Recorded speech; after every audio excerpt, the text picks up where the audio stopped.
Boa noite, irmãos. Graça e paz. Como o pastor Rafael já disse, vou dar continuidade a uma série de mensagens na qual a gente vem falando a respeito de alguns assuntos importantes que devem ser marcas de uma igreja saudável, Então, a gente já falou sobre missões, sobre membresia, sobre liderança bíblica, já falamos sobre a disciplina. E hoje nós falaremos um pouquinho a respeito de conversão como marca de uma igreja saudável, E o que ser convertido faz com que a igreja produza. Amém? E para isso, eu escolhi o texto de João 3, gostaria que você abrisse comigo, no Evangelho de João, no capítulo 3. Nós leremos outros textos também, mas primariamente este. Amém? Se você pode, por favor, irmão, coloque-se de pé, vamos ler a palavra do Senhor. Vou pedir para que você que está sem Bíblia acompanhe nos slides ou no dispositivo do seu irmão, ou pegue uma carona aí com a Bíblia dele. É importante que nós leiamos a palavra do Senhor. A Bíblia diz assim: Nicodemos visita Jesus. Havia entre os fariseus um homem chamado Nicodemos, um dos discípulos dos judeus, um dos principais dos judeus. Este, de noite, foi ter com Jesus e lhe disse: Rabi, sabemos que és mestre vindo da parte de Deus, porque ninguém pode fazer estes sinais que tu fazes se não estiver com ele. A isto respondeu Jesus: em verdade te digo, que se alguém não nascer de novo, não pode ver o reino de Deus. Perguntou-lhe Nicodemos: como pode um homem nascer sendo velho? Pode porventura voltar ao ventre materno e nascer segunda vez? Respondeu Jesus: em verdade te digo, quem não nascer da água e do Espírito não pode entrar no reino de Deus. O que é nascido da carne é carne, e o que é nascido do Espírito é Espírito. Não te admires de eu te dizer: importa-vos nascer de novo. O vento sopra onde quer, ouves a sua voz, mas não sabes de onde vem, nem para onde vai. Assim é todo o que é nascido do Espírito. Até aí por enquanto, irmãos. Feche os olhos, vamos orar. Jesus, graças te damos pela oportunidade de estarmos aqui, ouvir a tua voz, ouvir a tua palavra e sermos confrontados e nutridos por ela. Em nome de Jesus, fala ao nosso coração, Pai. Abre os nossos ouvidos, Espírito Santo, para que nós possamos perceber e entender qual é, de fato, o nosso estado diante do Senhor. Em nome de Jesus. Amém. Amém, irmãos? Pode se assentar. É um texto bastante conhecido, E a gente precisa destacar algumas coisas nesse texto. E antes disso, eu quero dizer para os irmãos que quando nós lemos o Evangelho de João, nós notamos um propósito muito específico no decorrer de todo o livro. João, ele apresenta Jesus como sendo o Filho de Deus. Não mais como simplesmente um homem, ou um escolhido, ou um consagrado, ou um profeta, não. Mas como o Filho de Deus. João faz questão de enfatizar que Jesus é o unigênito do Pai. E ele destaca várias vezes o relacionamento do Pai com o Filho. E nós encontramos no Evangelho de João alguns encontros. João relata alguns encontros com pessoas diferentes e com conversas bastante pessoais e bastante pontuais. Como, por exemplo, a conversa de Jesus com Filipe e Natanael, a conversa de Jesus com a mulher samaritana, ou até mesmo com Nicodemos, que é o que veremos hoje, Mas nessas conversas, Jesus ele aborda a pessoa de forma muito particular. Jesus, ele consegue prescrutar o coração da pessoa, né? Invadir e olhar o coração da pessoa e trazer à tona quais são as suas reais necessidades. Quais são as reais necessidades daquele a quem Jesus está falando. E Jesus faz isso de uma maneira linda e única a cada um daqueles aos quais ele se encontra. É interessante a gente perceber que quando Jesus faz isso, ele faz a questão de trazer a pessoa para o confronto, mas ao mesmo tempo mostrar para aquela pessoa o quanto ela é dependente das suas misericórdias, do seu amor e da sua graça. Então é nesse contorno, né, nessa linha de pensamento que a gente vai trabalhar nessa noite hoje, né, que eu vou falar aos irmãos. Então Jesus trazendo as pessoas primeiramente ao confronto, confrontando essas pessoas e depois mostrando o quanto são dependentes do seu amor. E que Jesus faça isso conosco nessa noite. Que Jesus nos traga, nos chame para um confronto verdadeiro e nos mostre o quanto nós somos dependentes da sua graça e do seu favor. Então, com esses relatos no Evangelho de João, a intenção do autor era que, ao lermos o Evangelho de João, nós fôssemos então conduzidos a um nível de fé mais profundo. Um nível de fé que produz vida no nosso coração. Ou seja, que nós pudéssemos ler esse evangelho e encontrar vida naquele que de fato é a fonte da vida. Então, João, ele procura despertar fé naqueles que ainda não têm e reavivar fé naqueles que já têm. E que Cristo faça isso conosco nessa noite. Que Ele desperte fé no coração daqueles que não têm e reavive fé no coração daqueles que têm. E essa fé, é essa fé pela qual nós somos verdadeiramente abençoados. Não é qualquer fé. É a fé redentora. É a fé para a salvação, é a fé que nos renova, que nos transforma, é a fé que fortalece o nosso coração e que dá espaço para que a gente seja moldado conforme o querer do Espírito Santo, conforme a vida de Cristo em nós. É a fé de Efésios 2:8, a fé que não vem de nós, mas é dom de Deus para nós. É a fé que não é fruto daquilo que os olhos veem, mas é a fé que nos traz a certeza dos fatos que não se veem, como diz em Hebreus 11. Então é disso que o texto, o Evangelho de João tem para nós. E aí, o que nós aprendemos logo de início? Que quando nós nos encontramos verdadeiramente com Jesus, nós somos expostos diante dele. Ele nos enxerga por inteiro.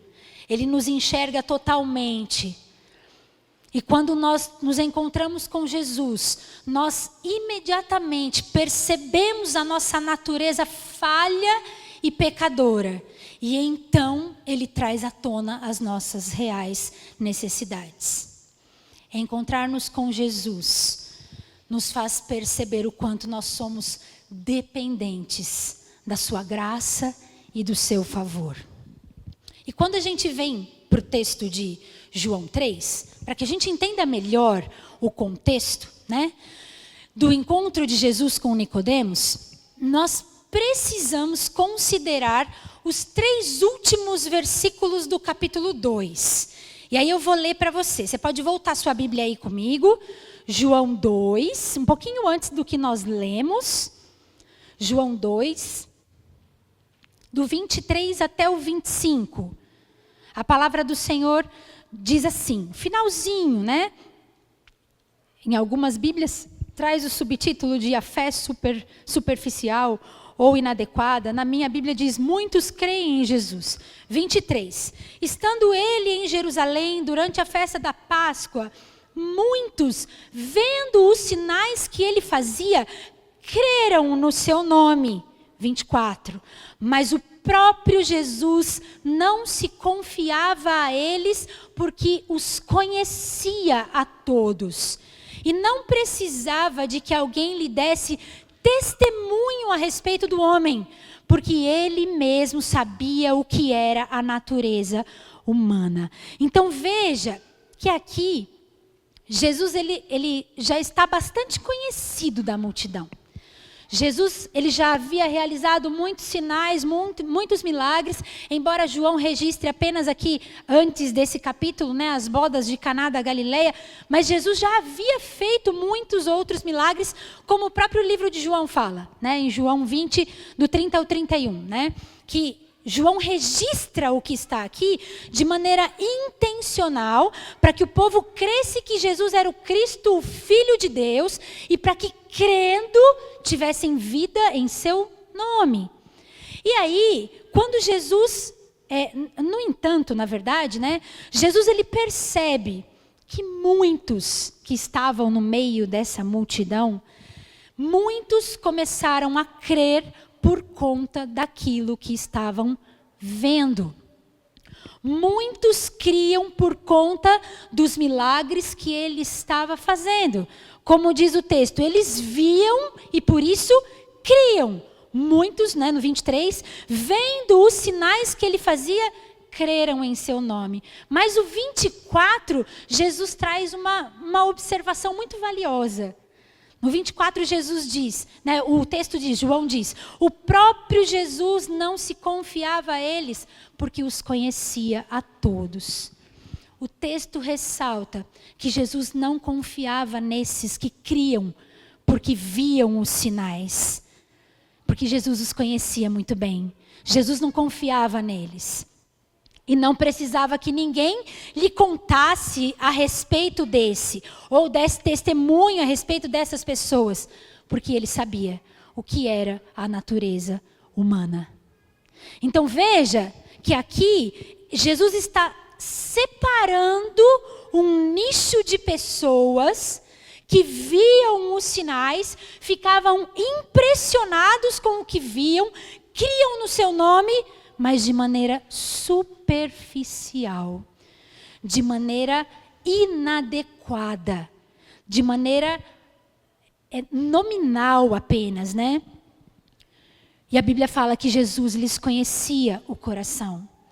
Jesus separa então essas pessoas, pessoas que apresentavam uma fé apenas nominal, apenas de nome, uma fé falsa. Uma fé que não se fundamentava na pessoa de Cristo como o Filho de Deus, mas que apenas reconhecia a manifestação do seu poder por meio dos sinais que ele havia fazendo, que ele estava fazendo. E é nesse contexto que Nicodemos entra. É nesse nicho que Nicodemos entra. O texto começa dizendo para nós, né? Havia entre os fariseus um homem chamado Nicodemos. Quem era Nicodemos? Primeira coisa que a gente sabe, Nicodemos era um fariseu, um mestre da lei, um dos principais entre os judeus. Nicodemos, ele não era qualquer um. Ele era um homem culto, ele era um homem entendido, né? Sendo um dos principais dos judeus, a gente entende que ele era membro do Sinédrio. O que era o Sinédrio? Era uma assembleia constituída por conselheiros judeus, de posição muito elevada. Então Nicodemos, ele era conhecedor de toda a lei de Deus e dos seus mandamentos.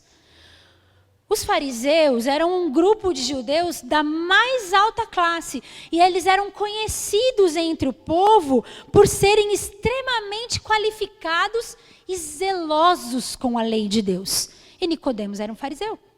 A Bíblia fala. Os fariseus, eles frequentavam as sinagogas e eram dedicados em tudo aquilo que eles faziam. E o encontro de Jesus com Nicodemos traz um tema bem emergente para a igreja de hoje, que é a verdadeira conversão daqueles que fazem parte da igreja. É assustador isso, né? A verdadeira conversão daqueles que fazem parte da igreja. E a conversão como marca mesmo de uma igreja saudável. Jesus, ele não trata novo nascimento com Zaqueu. Jesus não trata novo nascimento com a mulher samaritana. Mas Jesus tem essa conversa pontual com um religioso da mais alta classe. Sabe por quê, queridos? Porque Nicodemos, ele estava tão alinhado e impecável nos seus costumes e nos seus comportamentos, que ele não enxergava a verdadeira posição do seu coração. Ele estava tão certo naquilo que ele estava fazendo e da maneira que ele vivia e tudo que ele fazia entre o povo e para o povo, que ele não enxergava a verdadeira posição do seu coração. É um homem que, na verdade, apesar de todo o seu glamour e de toda a sua fama e de todo o seu conhecimento, ele não podia ver o reino de Deus. Nicodemos, ele fazia parte de toda a prática judaica da época. Mas é interessante que nas primeiras palavras que ele troca com Jesus, o nosso Senhor já identifica a sua natureza. O nosso Senhor já sabe exatamente qual é a real necessidade de Nicodemos. Sabe o que isso nos ensina nessa noite, meus irmãos? Que não importa quem nós somos, ou o quanto a nossa fé é intelectual, não importa o nível do nosso conhecimento, as nossas qualificações, não importa o que fazemos, o cargo que temos no meio da igreja, nada disso importa se não nascemos de novo. Quando a gente olha para Nicodemos, a gente vê um homem da classe mais elevada entre os judeus, impecável, extremamente qualificado. Mas Jesus conhece o seu coração escurecido. E às vezes nós estamos tão alinhados e impecáveis no nosso comportamento que nós não enxergamos a necessidade que temos de um Salvador. Às vezes nos achamos e nos consideramos tão bons e sabichões que a gente não enxerga a real necessidade do nosso coração. O verso 2 diz que Nicodemos, ele foi ter com Jesus à noite. E o texto, ele não deixa muito claro o porquê Nicodemos foi ter com Jesus à noite. Talvez por conta de ser conhecido do povo, ou então não quisesse ser visto, né, pelos demais. Talvez não quisesse incomodar Jesus, né, durante o dia, porque sabia como era, via como era a vida de Jesus no meio do povo. Ou talvez ele não quisesse colocar a sua fama em risco. A gente não sabe ao certo. Mas de qualquer forma, o que importa aqui é que, embora Nicodemos ele tivesse sim uma compreensão deficiente da verdade de Cristo, ele não estava cego e preconceituoso como os líderes religiosos da época. O que ele faz? Ele resolve ter essa conversa com Jesus. Os líderes religiosos da época, companheiros de Nicodemos, né, estavam cegos e preconceituosos para a verdade de Cristo. E o que acontece? Eles acabam até, em certo momento, atribuindo as obras de Jesus a demônios. Se a gente for ver lá em João 8:48, o texto diz: mas tem outras passagens nos evangelhos que nos falam dos judeus, dos religiosos, como inimigos de Jesus, que quando eles eram encurralados com a verdade, eles blasfemavam. A verdade os encurralava e eles jogavam blasfêmia. Por isso que muitos atribuíam as obras de Jesus a obras de demônios. Mas Nicodemos não. Nesse sentido, Nicodemos, mesmo não tendo compreendido o significado dos sinais, né, porque em João os sinais apontam para Cristo, mesmo Nicodemos não tendo compreendido o significado dos sinais, ele percebeu que só podiam acontecer por alguém vindo da parte de Deus e que manifestasse o poder de Deus. Por isso ele prefere ter uma conversa longa com Jesus. E aí, queridos, essa conversa é linda, né? Nicodemos inicia com uma saudação toda elogiosa, reconhecendo Jesus como um igual, né? Porque Nicodemos era mestre em Israel, rabi, e Nicodemos olha para Jesus e fala, olha lá no verso 2, vamos ler comigo, olha lá. E este foi de noite ter com Jesus e lhe disse, Rabi, sabemos que és mestre vindo da parte de Deus, porque ninguém pode fazer estes sinais que tu fazes se Deus não estiver com ele. Então Nicodemos ele tece uma saudação toda elogiosa para Jesus. Não sabendo, né, Nicodemos, mesmo sem saber de onde Jesus vinha ou quais eram as credenciais de Cristo, ele é inicialmente respeitoso. E ele aborda Jesus querendo demonstrar o que ele sabia, querendo demonstrar o seu conhecimento. Olha, Rabi, sabemos que és mestre vindo da parte de Deus. Então Nicodemos mostra que ele tinha algum conhecimento. E em certo sentido as suas conclusões eram válidas. Válidas e até legítimas. Mas elas não alcançaram o ponto que de fato importava. E, em outras palavras, a ideia mais provável aqui é que Nicodemos, ele queria avaliar Jesus. Ele queria saber de onde vinha, quem era, né? Então a gente entende que Nicodemos, ele só não fez a pergunta, né? Porque aqui a Bíblia fala que Jesus ele responde, mas Nicodemos não chega a fazer uma pergunta. Então é como se uma pergunta ficasse implícita aqui. Mestre, sabemos que és mestre vindo da parte de Deus e que ninguém pode fazer estes sinais se não for do próprio Deus, vindo do próprio Deus. Me conta, quem tu és? Me diz. É como se a gente enxergasse uma pergunta implícita aqui, né? Nicodemos querendo saber mais a respeito de Jesus. Enfim, queridos, seja como for, antes que a pergunta viesse, Jesus antecipa a resposta, olhando diretamente para o coração de Nicodemos. No verso 3, a todo esse elogio, a toda essa primeira entrada de Nicodemos, Jesus responde: em verdade te digo que se alguém não nascer de novo, não pode ver o reino de Deus.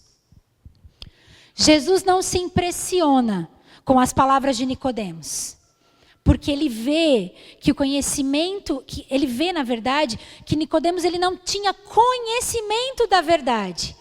Jesus olha para o seu coração, enxerga a escuridão do seu coração, enxerga a sua real necessidade, e logo no início da conversa, Jesus mostra para Nicodemos que na verdade ele estava totalmente despreparado para essa conversa. Ele se achava tão qualificado e tão alinhado e impecável. E Jesus questiona as suas qualificações para entender as coisas celestiais. Para um judeu, com a instrução de Nicodemos, ver o reino de Deus significava, na verdade, participar do reino numa era vindoura. Experimentar a vida eterna, sim, mas na ressurreição da vida no fim dos tempos. E este era o pensamento predominante na época de Jesus. Experimentar o reino de Deus numa época vindoura. E eles tinham em mente que os judeus seriam admitidos nesse reino vindouro, com exceção daqueles que fossem culpados por apostasia. E embora a colocação de Jesus aqui, ela tenha a mesma ideia, né, de reino de Deus como sendo uma metáfora para a vida eterna, Jesus ele introduz uma nova ordem que Nicodemos desconhecia. Jesus ele introduz uma nova ordem para que esse reino fosse visto com clareza, que é o novo nascimento. Sabe o que Jesus está fazendo aqui? Logo de cara, Jesus está certamente desconstruindo o conhecimento de Nicodemos. Jesus está olhando para Nicodemos e fala: olha, Nicodemos, eu vou mostrar para você como de fato é. Eu vou te falar qual é a verdade sobre isso.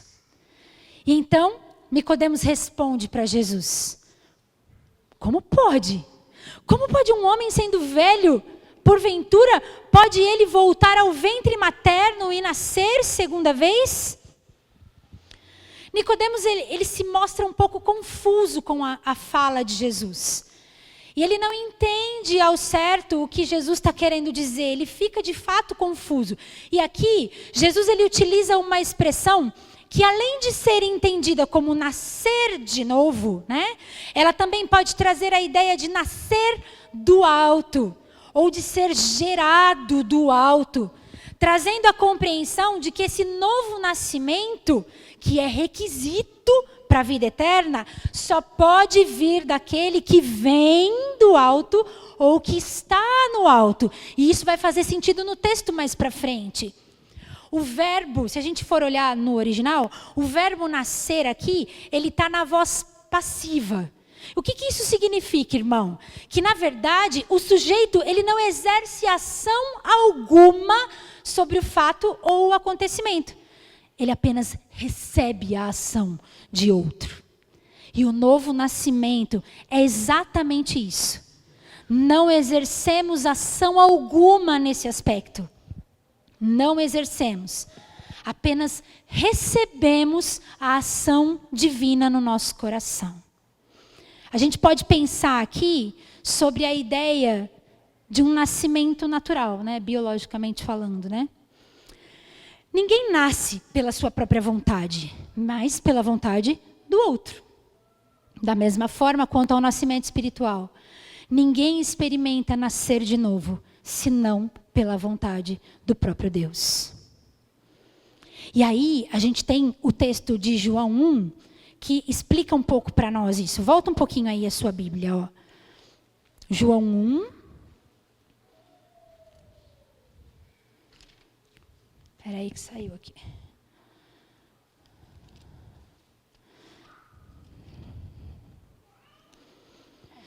Eu vou ler os versos 12 e 13.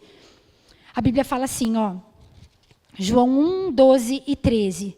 Mas a todos os quantos o receberam, deu-lhes o poder de serem feitos filhos de Deus, a saber, aos que creem no seu nome, os quais não nasceram do sangue, nem da vontade da carne, nem da vontade do homem, mas de Deus.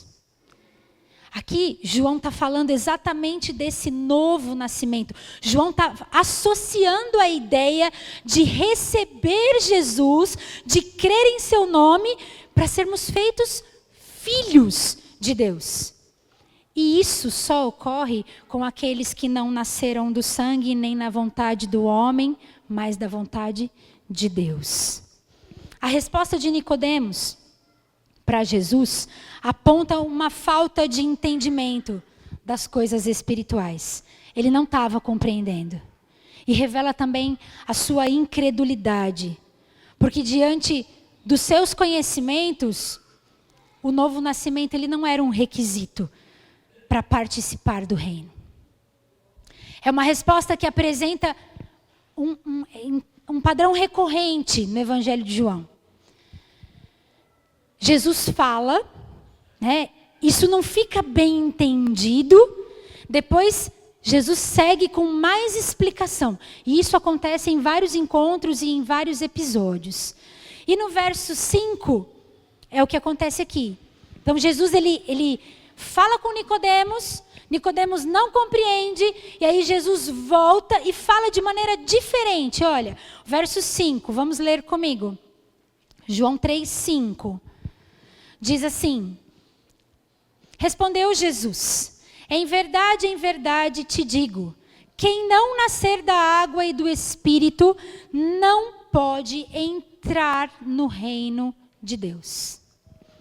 Aqui, Jesus diz a Nicodemos a mesma coisa que ele já havia dito no verso 3. As diferenças aí do verso 3 e do verso 5 não significam que Jesus falava de outra coisa. Não. Jesus estava falando da mesma coisa, apenas ele desenvolve ainda mais a conversa e amplia o assunto, né? Aí a gente destaca que, sendo assim, ver o reino é o mesmo que entrar no reino. Nascer de novo ou do alto é o mesmo que nascer da água e do Espírito. Sabendo que Jesus, então, ele está usando expressões que são paralelas. Jesus está falando da mesma coisa. Fica claro para nós que Jesus está falando de um único nascimento. O nascer de novo, né? Nicodemos, ele era conhecedor da lei. Logo, conhecedor do Antigo Testamento. Então, é como se Jesus olhasse para Nicodemos e dissesse para Nicodemos assim: olha, Nicodemos, você não está entendendo. Então eu vou utilizar algumas palavras para que você entenda. Eu vou falar para que você, de maneira que você se recorde de algumas coisas e entenda. E o verso 5, ele está fazendo referência a alguns textos do Antigo Testamento, onde a água e o Espírito, eles são unidos e coordenados para explicar o derramamento do Espírito. E isso a gente encontra lá em Ezequiel 36, do 25 ao 27, nós vamos ler também. Ezequiel 36, do 25 ao 27. Olha o que o texto nos diz. Então, aspergirei água pura sobre vós, aspergirei água pura sobre vós e ficareis purificados. E purificados de todas as vossas imundícias e de todos os vossos ídolos vos purificarei. Dar-vos-ei um coração novo e porei dentro de vós espírito novo. Tirarei de vós o coração de pedra e vos colocarei um coração de carne. Porei dentro de vós o meu espírito e farei que andeis nos meus estatutos, guardeis os meus juízos e observeis. É isso que Jesus tem em mente quando ele fala com Nicodemos. Jesus aqui, ele amplia a explicação. Água, fazendo menção ou lembrando do ritual da purificação, né? Limpando o povo de toda a idolatria do coração. E Espírito, retratando a transformação de um coração de pedra para um coração de carne. A ideia aqui é que essa transformação feita pelo Espírito, ela habilita o homem a andar nos estatutos do Senhor e a guardar os seus caminhos. Então, quando a gente olha para esse texto, a gente pergunta: o que é então o novo nascimento? Nascer de novo, nascer da água e do Espírito. Nascer da água e do Espírito, nascer de novo, é o ato soberano de Deus, dirigido a nós por meio do seu Espírito Santo, pelo qual Ele e somente Ele nos habilita a termos uma vida espiritual. O novo nascimento é a demonstração da onipotência de Deus para nós. O mesmo tipo de soberania em poder que foi demonstrado na criação, quando Deus disse: haja luz, e houve luz. No novo nascimento é isso que Deus faz. Ele dá vida aos mortos e traz à existência aquilo que não existe, como está escrito em Romanos 4:17. Em Efésios 2, do 4 ao 5, a Bíblia é clara em nos dizer que nós estávamos mortos em nossos pecados e delitos. Mas Deus, sendo rico em misericórdia, por causa do grande amor com que nos amou, este Deus nos deu vida juntamente com Cristo. Por isso, pela graça, sois salvos. Queridos, a humanidade caída, a humanidade não regenerada, está espiritualmente morta.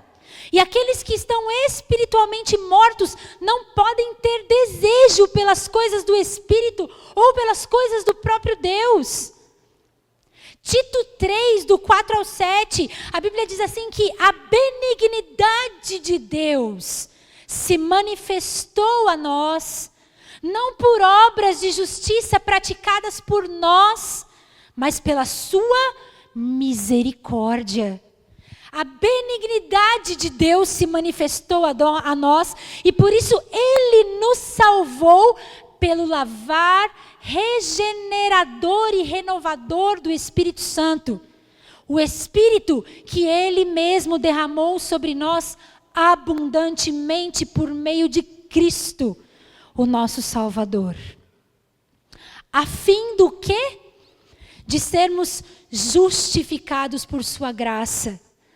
Nos tornamos então herdeiros de Deus, segundo a esperança da vida eterna. Isso é o novo nascimento.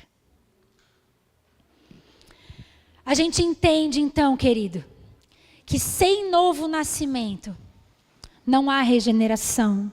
Sem novo nascimento não há salvação, não há conversão, não há fé redentora, não há arrependimento. Sem novo nascimento não há. Não há.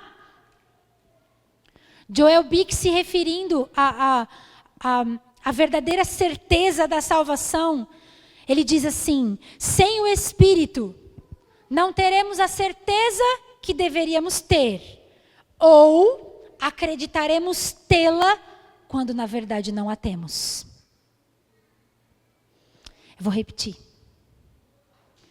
Sem o Espírito, sem o lavar regenerador do Espírito, não teremos a certeza que deveríamos ter, ou acreditaremos tê-la, quando na verdade não a temos. Então, queridos, esse confronto de Jesus com Nicodemos é um confronto para nós nos dias de hoje. Precisamos sondar o nosso coração e perceber se de fato nascemos de novo. Se de fato fomos lavados e regenerados pelo Espírito. No verso 6 e no verso 7 de João 3, Jesus segue fazendo separação então dessas duas ordens, né? Carne e espírito. E Jesus diz para Nicodemos não ficar admirado com a necessidade de nascer de novo. Uma vez que Nicodemos ele era homem instruído, mestre das Escrituras, esperava-se que isso ele de alguma forma compreendesse. E aí Jesus fala que o que é nascido da carne é carne e o que é nascido do Espírito é Espírito. E aqui o texto não traz um contraste com obras da carne e obras do Espírito. Não, Jesus está exatamente se referindo às duas naturezas que são opostas. A carne, falando no nascimento natural do ser humano, né, da natureza humana, e o Espírito falando da natureza divina, que é conferida ao ser humano no novo nascimento. A diferença é que o nascer da carne, ele confere ao homem a possibilidade de fazer parte de uma família terrena. E o nascer do Espírito confere ao homem a possibilidade de pertencimento à família de Deus. O nascer da carne confere ao homem fazer parte de uma família terrena, sem perspectivas eternas. E o nascer do Espírito confere ao homem a possibilidade de pertencer à família de Deus. E aí, os nossos olhos, coloca diante dos nossos olhos, né, um leque de perspectivas eternas. Enquanto porque somos nascidos do Espírito, nos tornamos filhos de Deus, como diz em João 12, que eu li um pouquinho antes. João 1, 12 e 13, né? E aqueles que nasceram da carne, eles podem nascer de novo por meio do Verbo que se fez carne e habitou entre nós. Algo muito evidente que está presente, né, no nascimento produzido pelo Espírito, e essa evidência, ela precisa ser constante na vida do cristão, né? É a possibilidade do cristão voltar-se para Deus, do cristão mudar a rota, né? De converter-se para Deus, por conta da sua nova natureza, que já foi dada pelo Espírito. O homem, então, ele passa a ser uma nova criação, de acordo com 2 Coríntios 5,17. Ele é, então, participante dos benefícios de Cristo na cruz. E por isso, ele pode viver uma vida condizente com o Evangelho. Uma vida que evidencia todos os dias arrependimento e fé. Uma vida na qual o pecado, ele não abunda mais. Não é mais abundante. Mas onde a graça superabundou. Uma vida na qual pecar para nós, até o irmão William falou isso, né, no encontro de casais que nós tivemos. Pecar para nós é você errar o alvo. Né? Então, tipo, eu tô seguindo para o alvo. Opa, errei o alvo. Preciso, então, voltar-se para Deus para acertar novamente o alvo. É por meio do novo nascimento e da obra operosa do Espírito Santo que o Senhor nos chama para que sejamos verdadeiramente convertidos a Ele. E aqui, irmãos, quando a gente entende arrependimento e fé como necessidade constante, a gente pode olhar para Lucas, né, que fala que ele não veio, né, não são os que têm saúde que precisam de médico, mas sim os doentes. E aí Jesus diz, eu não vim para chamar justos, mas pecadores ao arrependimento. Ou então Atos 3,19, arrependei-vos e convertei-vos, ou seja, voltem-se para Deus, para que os seus pecados sejam cancelados. O que está em evidência nesse texto, então, é a aquisição da nova natureza que é dada por Deus aos seus filhos. E essa aquisição de nova natureza é mais do que mudança de comportamento. É vida de fé e de arrependimento. É entender o que Paulo diz em Gálatas 2:20. Logo, vivo, não mais eu, mas Cristo vive em mim. Pessoas que tiveram a vida realmente transformadas, porque Jesus as encontrou verdadeiramente e se voltaram para o Senhor. Eu vou dar apenas 2 exemplos aqui, mas a gente tem muitos outros, né?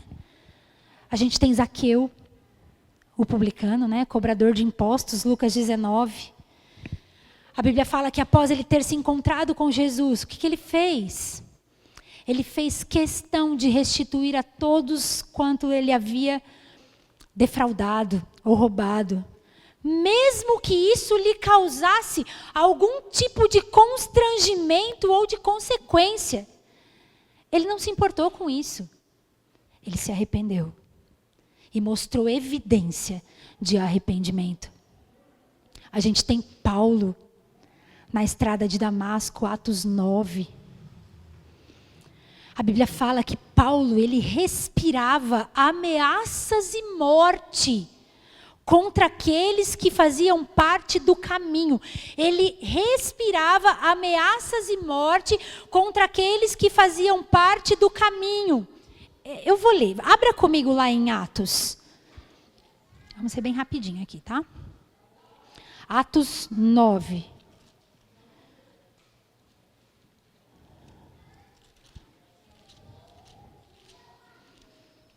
A Bíblia diz assim, ó, a conversão de Saulo. Saulo, respirando ainda ameaças e morte contra os discípulos do Senhor, dirigiu-se ao sumo sacerdote e lhe pediu cartas às sinagogas de Damasco, a fim de que, caso achasse alguns que eram do caminho, assim como homens ou mulheres, os levasse presos para Jerusalém. Seguindo ele estrada fora, ao aproximar-se de Damasco, subitamente uma luz do céu brilhou ao seu redor e, caindo por terra, ouviu uma voz que lhe dizia: Saulo, Saulo, por que me persegues? E ele perguntou: quem és tu, Senhor? E a resposta foi: eu sou Jesus, a quem tu persegues. Então aqui a gente encontra um homem totalmente endurecido, perseguindo a igreja. A Bíblia fala que Paulo, ele devastava a igreja. E aí, um pouquinho depois, nesse mesmo capítulo, no verso 20, leia comigo. Depois que ele teve esse encontro com Jesus, e logo pregava nas sinagogas a Jesus, afirmando que este é o Filho de Deus. Olha a mudança de vida. É isso que o novo nascimento faz conosco. Nos leva a voltarmos para Deus e mudar de vida. Voltarmos para Deus em fé e arrependimento todos os dias e mudar de vida.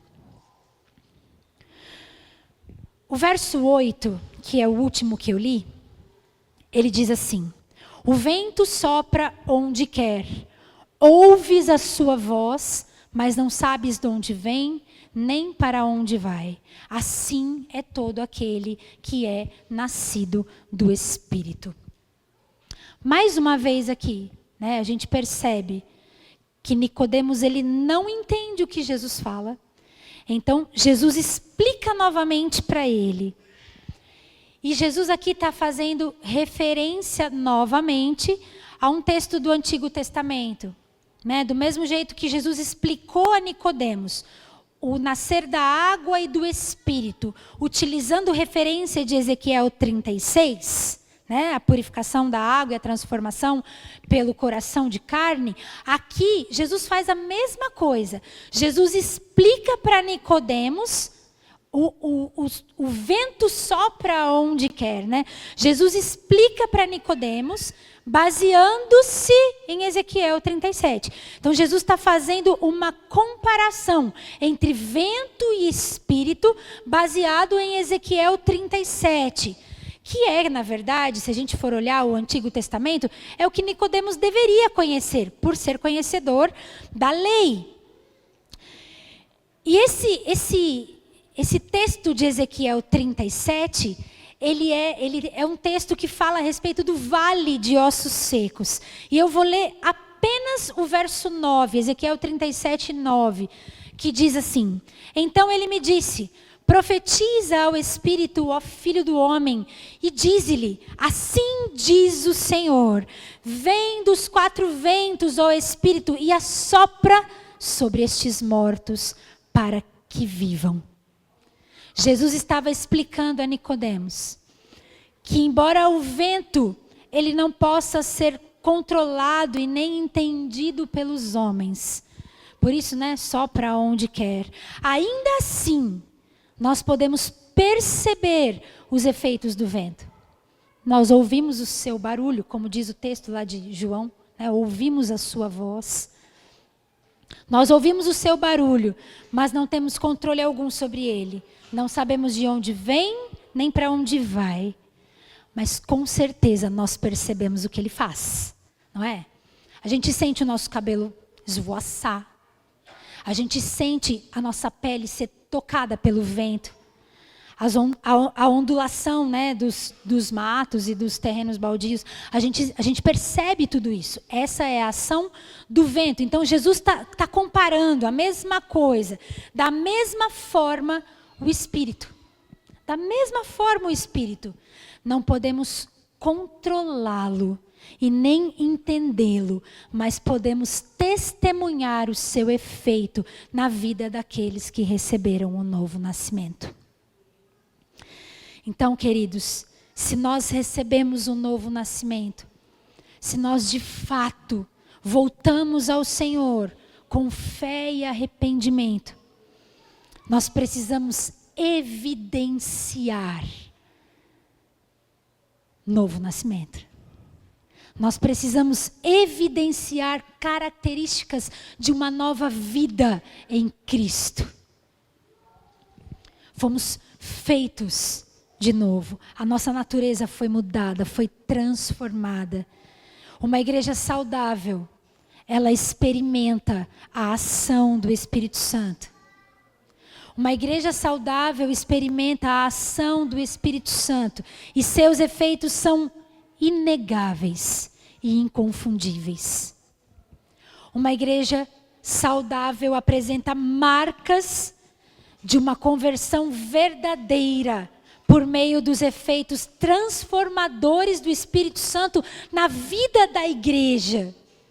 E quando a gente olha para a primeira carta de João, a gente encontra algumas características desse novo cristão, né? Desse cristão verdadeiro.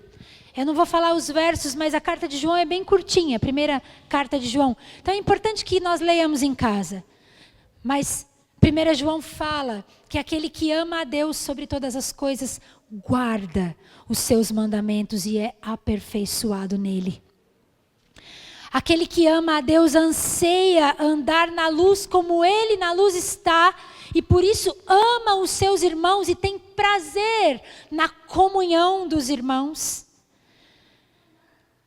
Aquele que recebeu de Deus o novo nascimento, ele percebe a necessidade enorme de confessar os seus pecados e abandoná-los e voltar-se para Deus. Aquele que recebeu o novo nascimento, ele não vive pecando, mas ele permanece em Cristo e manifesta o seu amor de maneira verdadeira aos irmãos.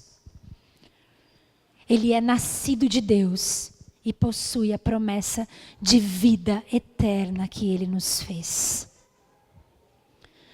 Que nós possamos refletir nesta palavra nessa noite. Eu gostaria de pedir que os irmãos se colocassem em pé, nós vamos orar. E ore, querido. Ore. Sonde o seu coração. Sonde o seu coração. Nesse momento não é para você se preocupar com a sua família, para sondar o coração da sua esposa, dos seus filhos. É o seu coração. De que forma o novo nascimento tem nos feito voltar-nos para Deus. Em fé e arrependimento constantes. Uma vida de fé e arrependimento constantes. Porque se não há fé e arrependimento, não há conversão. Se não há conversão, não há salvação. Isso é perigoso demais. Oremos, irmãos. Pai, graças te damos pela tua palavra. Graças te damos, ó Deus, porque o Senhor tem nos chamado para esse confronto. Ajuda-nos nessa noite a olhar para o nosso coração e voltar-nos para ti, em fé e arrependimento, por causa da operosidade do Espírito transformador e regenerador em nós. Ajuda-nos, Senhor, a enxergarmos os nossos pecados, ainda que sejam ocultos a nós.